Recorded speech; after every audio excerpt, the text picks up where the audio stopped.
ఒకానొక కథనం ప్రకారం శ్రీకృష్ణుడు స్వయంగా యుధిష్ఠిరునికి చెప్పిన పుత్రద ఏకాదశి యొక్క విశిష్టత.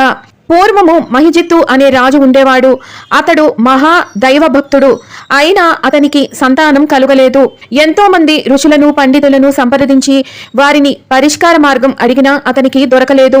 చివరిగా లోమసుడు అనే మహర్షి తన ఆశ్రమంలో తపస్సు చేసుకుంటూ ఉండగా మహారాజు వారు అక్కడికి చేరుకొని తన బాధను వివరించాడు. అప్పుడు లోమస మహర్షి రాజు కష్టాన్ని తెలుసుకొని అతడు పుత్ర సంతానము కోసము శ్రావణ మాసంలో వచ్చే శుక్లపక్ష ఏకాదశి రోజున మీ దంపతులు ఇరువురు భక్తి శ్రద్ధలతో ఉపవాసం ఉండి ఆ శ్రీ మహావిష్ణువును భక్తి శ్రద్ధలతో పూజిస్తే తప్పకుండా మీకు సంతానం కలుగుతుంది అని ఉపాయం చెప్పాడు. మహిజిత్ మహారాజు అలాగే అని తన భార్యతో కూడి ఏకాదశి ఉపవాసం నియమ నిష్టలతోటి చేశాడు.